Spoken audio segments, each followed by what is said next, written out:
مجھے کوئی ایسی بک بتائیں جس سے میری لائف چینج ہو جائے اور مجھے بہت موٹیویشن ملے. بیٹا بہت بہت شکریہ. میں 2-3 کتابیں آپ کو بتا دیتا ہوں. میری ایک تو درخواست ہے کہ اس عمر میں ہمیں فیکٹس پتہ ہونے چاہیے. دنیا کے جو حقائق ہیں وہ جیولوجی کے ہیں, وہ اکنامکس کے ہیں, وہ سائنس کے ہیں, وہ بایولوجی کے ہیں, وہ ہیومن ریس کے ہیں, وہ سوشیولوجی کے ہیں, اینتھروپولوجی کے ہیں.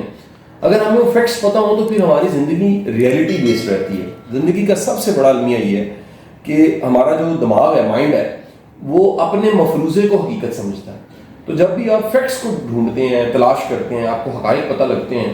مثلاً مجھے آج بھی یاد ہے کہ جب میں 4th کلاس میں تھا تو مجھے یہ پروسیس پتہ لگ گیا تھا کہ بادل کیسے بنتے ہیں.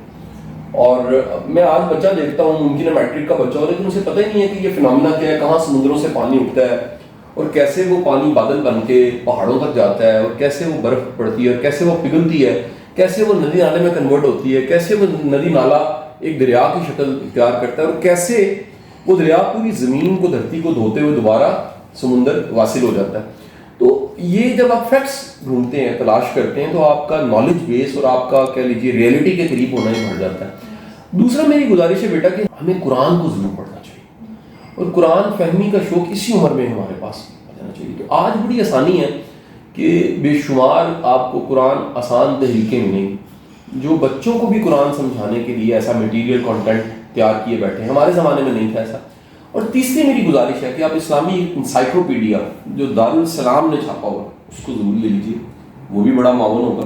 تو یہ سارے تینوں کتابیں اگر آپ کی لائبریری میں آ جاتی ہیں تو سمجھ لیجیے کہ آپ کی لائبریری میں چانن آ گیا, روشنی آ گئی. سر قاسم علی شاہ صاحب کی طرف سے رانی مان فاطمہ کو ایک اسپیشل گفٹ دیا جا رہا ہے.